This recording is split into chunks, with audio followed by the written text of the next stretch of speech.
Welcome to the Dead Men Podcast. Dead men exist to equip the despised in their mission to glorify God and enjoy Him forever. Do not be bound together with unbelievers, for what partnership have righteousness and lawlessness, or what fellowship has light with darkness? Hello, I'm Noah Wyatt. Welcome to the Dead Men Podcast. We're doing things a little bit different today, but it's going to be good nonetheless. Whoa, you're just going to not introduce me like that? Hi, I'm Jeremy Collins.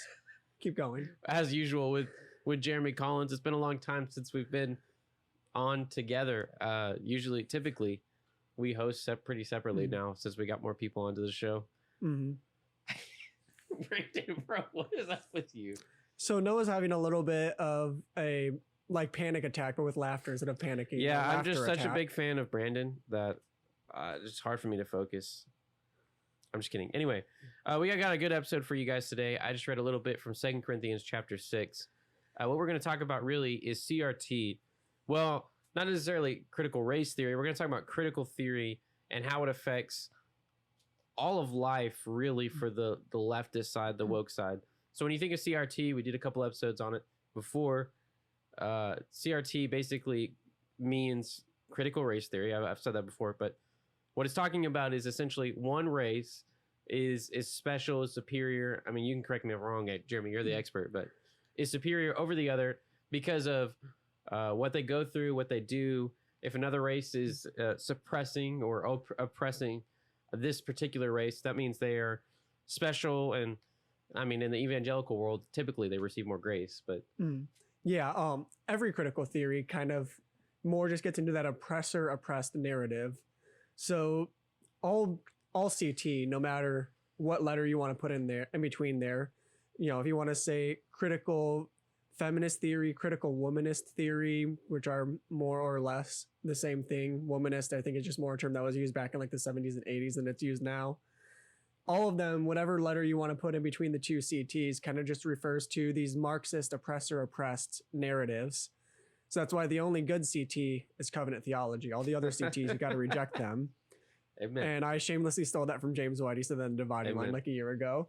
No, but it's true though. That's what I just was talking about. Christians seem to be oblivious to the fact that CT has been around for a lot longer than people realize it. So we got a lot of buzzwords going around today. Woke, CRT, and it's coming to light for the first time for a lot of Christians. But actually, this has been a part of the church for a long time, or at least attacking the church for a long time. What are some of the other outworkings of CT that we see in the church? I would say kind of just go back to the first really terrible thing we saw with Marxism would be just a bit over a century ago, around the time of World War I, over in Russia, when you saw everything go down there with the Bolsheviks and all of that. That was oppressor-oppressed, just like it is now, but that was more oppressor-oppressed when it came to rich versus poor, where this wealth plays an influence in it, but a lot of it has more to do with oppressor versus oppressed when it comes to ethnicity, because I really don't like using the term race unless we're going to say critical race theory, because technically then race is a proper term for it. But that was like the rich versus the poor. The rich were supposedly oppressing the poor. But if you actually study the history with everything that happened a century ago there, the rich, they were rich for a reason. Most of them weren't just rich because they were idiots who inherited a lot of money. Most of them were rich because they knew how to acquire money. And so they knew how to acquire money when stuff started going down. They also knew how to avoid most of the bad stuff happening to them. So really, it was the middle class that got trashed super hard for being the quote unquote rich, even though they were just the middle class. And it was kind of the middle class that got the short end of the stick, which is probably what's going to happen here in America too. It'll be done in the name of doing bad stuff to the super rich who are only rich because they took money from us, which, if you know anything about economics, is false. Economics is not a zero-sum game. Rich people are rich because they make the pie bigger for everyone. They don't just take more of the pie.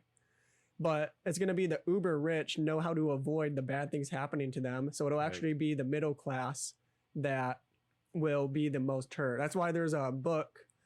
I either have it on hold or I'm going to be putting it on hold soon. I'll have to check at my local library. That's The Coming Neo-Feudalism. It's like all the different ideas we're seeing now, people are thinking in the coming decades may destroy the middle class in America. and we're going to go back to feudalism, which is just the rich overlords and then the poor peasants and plebeians, Right. which is like feudal societies 600-700 years ago. They were just poor and they were rich. There were very few people that would be considered middle class back then. Right. And then you had eventually the creation of the serfs, which are basically dependent on the state. Mm-hmm. That's Yeah. what we're seeing. I'm reading a book right now called Black Rednecks and White Liberals by Thomas Sowell. It's a really good book. Everything Thomas Sowell wrote is good. But he was actually talking in there about the serfs, and he said that basically in older, more hierarchical societies, really the only difference between the serf and the slave was they were the two lowest rungs in the ladder. The serf was slightly higher than the slave because the serf was bought and sold with the land, where the slave was bought and sold individually. But more or less, serfs were just slaves that you got sold when the land got sold. That was the only difference between you and an actual slave. But if this coming neo-feudalism stuff is true, that might be what we're going back to. Sure. And what about the church? How do we see that kind of working itself out in the church right now? We see it in a lot of big EVA institutions just caving way to critical race theory type ideas. They might not be fully embracing it, although there are some individuals here or there who are doing that. But you see people kind of trying to talk out of both sides of their mouth. They're playing these games where they say things that are like low-key pro-critical race theory, and then they say things that are like against it, so that way they can try to claim that they're not for it. We were just talking about this a bit ago. I was saying people like the Gospel Coalition, they'll have all these articles that are low-key supporting critical race theory ideas, but not using those terms. But then they'll have an article by someone like a neo-Shenvi, and that way they can point out the neo-Shenvi article and they'll say, see, we have a neo-Shenvi article on our site. That means that we're not pro-critical race theory. But in reality, they probably just basically posted his article just so they could say that. And you notice they always do someone like neo-Shenvi, not a Doug Wilson or an A.D. Robles, because Doug Wilson and A.D. Robles name names. Yeah. neo-Shenvi's stuff on CRT is great. He almost never names names, though. So that's why he's a good one for them to use to try to virtue signal that they're against critical race theory. I mean, it's a pretend neutrality. Mm-hmm. Yeah. What's another way that it's sort of infiltrated the church? I'm mainly talking about like it had its origins, but really, what I'm getting at, and I know I'm probably going to be blasted for this, is we also have like critical gender theory, in a sense, within the church, of this uprising of feminists. So, where do you think that came from, or where it got its start in the church? Yeah, I don't know. Feminism has just pervaded culture in America so much in the last century and a half that it's kind of everywhere now. Just within the last week or two, another ministry under Cruciform called the Joyful Patriarchy Wife, they actually released an article called "You Might Be a Feminist If ... I think of like Jeff Foxworthy, "You Might Be a Redneck If," but except it's feminist. So I was proofreading the article for them before they posted it. And well, I guess before I should kind of try to explain a little bit how we get there and then go into that. So a lot of it is in like the mid 1800s, feminism started taking root. Feminism really introduced a lot of individualism. Before then, the American culture was more family oriented because Christianity is family oriented. A lot of people try to say the individualism we see in America is so bad, and it's because of Christianity we have this individualism, because, you know, Christianity has you as an individual is saved. You can't be saved for someone else. Therefore, you know, Christianity introduced individualism. But that's not right. Christianity is family oriented. Feminism is individual oriented, and feminism brought about the individualism we see in America today in the last century and a half. And feminism just slowly brought in all these things like all the female pastors, which female pastors, female elders, that's just a poison to the church that I think every time you see a church start to adopt female elders within a generation or two at the most, they're a liberal church. Right. They've just eventually leave the gospel within they've like 50 left the years. scriptures at that point. I mean, there's nothing anchoring them. Yeah. Like every once in a while, you see those churches that have a female pastor, but they're still in most other areas conservative. But I'd kind of, if I see something like that, I want to know how long ago they got that female pastor. It probably hasn't been too long, because it's probably only a decade or two before there'll be a liberal church as well.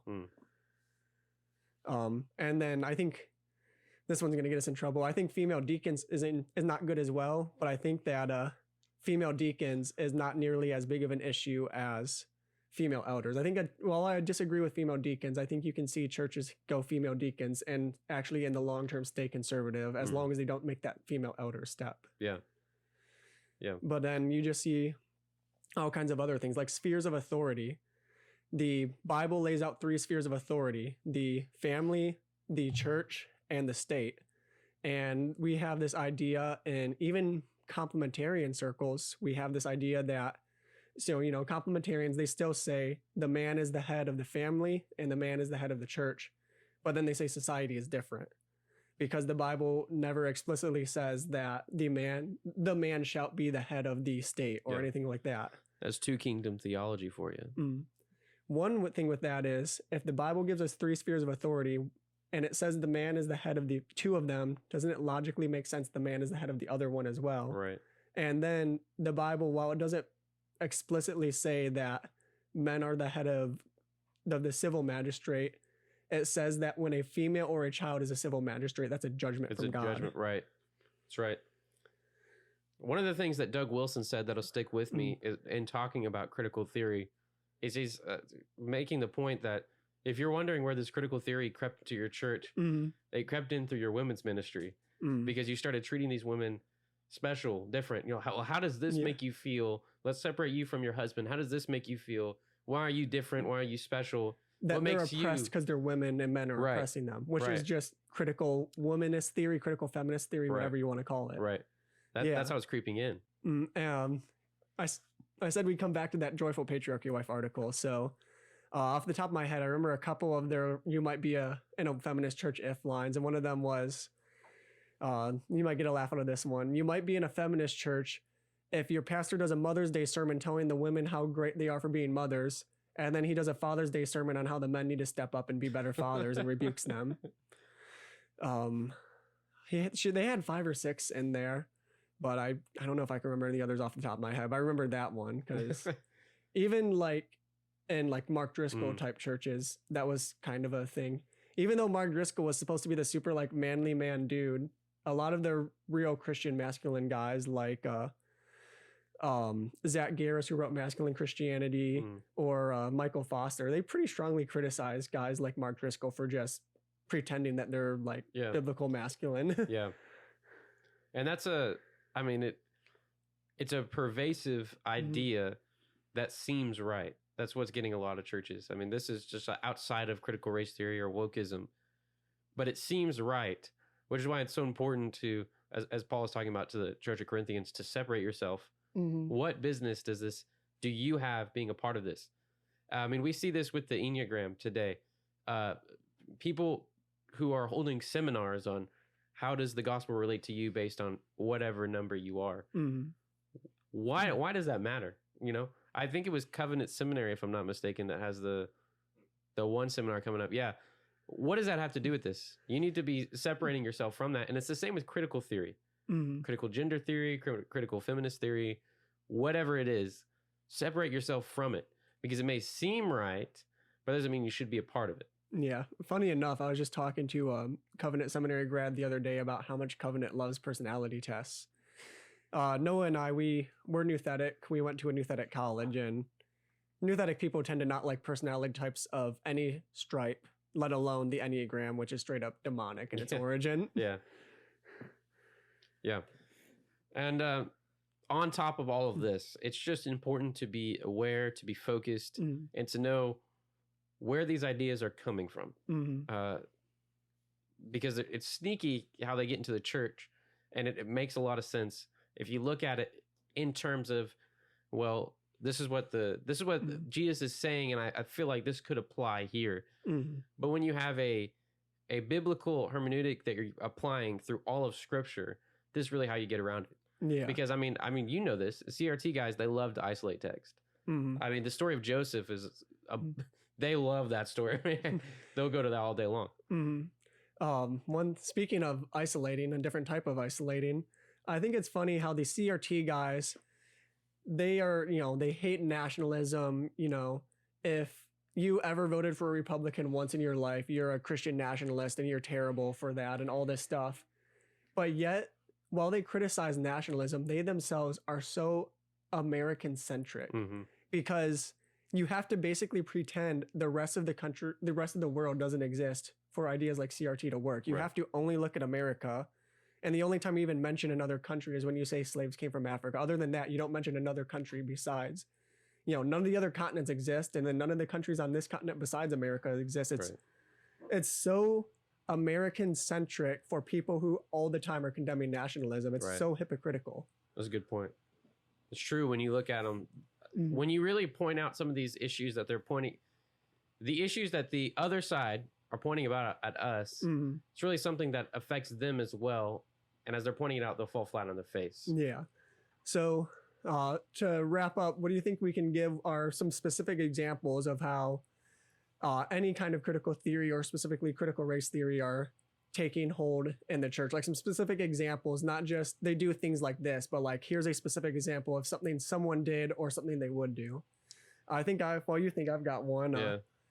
If you write an article talking about how your wedding anniversary is in August and you were converted in August and like the best things in your life have all happened in the month of August, but because like 3 years ago a black guy was killed by a white cop, you hate the month of August and want to cry the entire month long, you might be getting into critical race theory.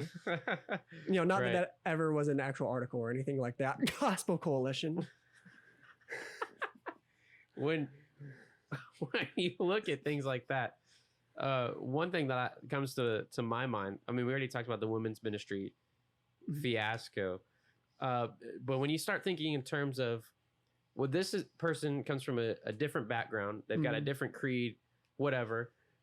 Whenever you start asking yourself, or for example, whenever you start going to pagans or atheists and you go, how can I evangelize you better? Yeah. You're getting into critical race theory stuff, man. So a lot of that is just seeker sensitive, whether they're critical theory or not, too. Right. That too. And related to that, Theobonics, which is just the worst idea ever. So Theobonics is this idea that you need to try to talk like the people you're trying to evangelize. So if me as like a middle-class white guy, according to Theobonics, if I'm going to go to try evangelize some black guys in the inner city, I need to like go listen to a bunch of like Eminem and stuff and try to talk like a black guy in the inner city to try to interact with them.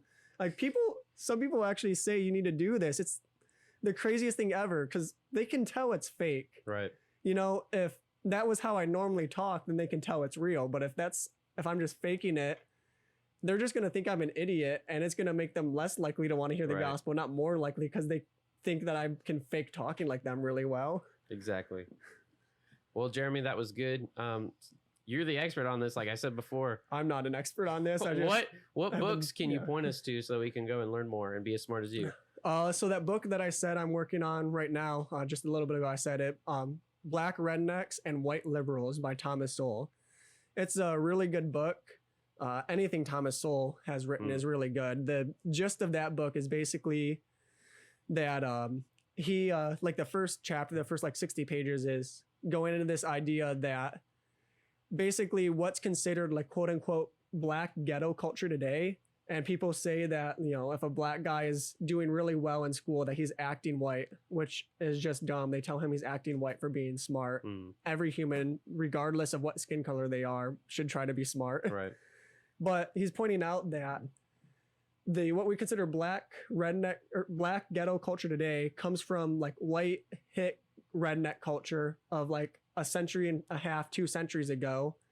And then that actually comes from England. People who came from certain parts of the United Kingdom originated and like to congregate together in certain parts of America. And most of the South was dominated by these poor people who more or less were poor because they had terrible cultures that involved a lot of fighting, not being productive with their time, going into debt very easily.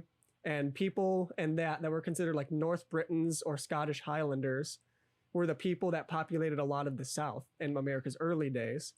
And then because like 90% of black people lived in the South during slavery, black people tended to pick up that culture more often than the other cultures. And then we still see that today as that culture hasn't really left a lot of black communities in America. So it's called Black Rednecks because it's basically what's considered like the black ghetto culture today, which I just hate that term, but I don't really know a better one to use. That culture basically comes from Southern redneck culture, which Right. comes from North Britain, Scottish Highlanders, whatever you want to call it. Basically a culture of more or less the poor people that the rest of the country didn't like in England Sure. from 300 years ago. Yeah. And then as soon as I'm done with that book, I'm starting another book called Cynical Theories by James Lindsay. And that's one I really recommend when it comes to critical theory. It's got the title, or on like the cover of the book, it's Critical Theory. And then the critical is crossed out and he writes cynical instead of it. Yeah. So it's called Cynical Theories, and that's a book I would recommend. And then By the Standard by Founders, the book, it was basically a book version of the Synodot. Yeah. I would recommend that book as well. That's a good one. I also recommend that one. But thank you, Jeremy, for talking about critical theory. Thank you guys for listening. Please like, share, and follow. And we'll join you guys next time on the Dead Men Podcast. Thanks for listening. Grace and peace. Thank you for listening to the Dead Men Podcast. For more episodes like this one, go to sermonaudio.com/deadmen or deadmen.org.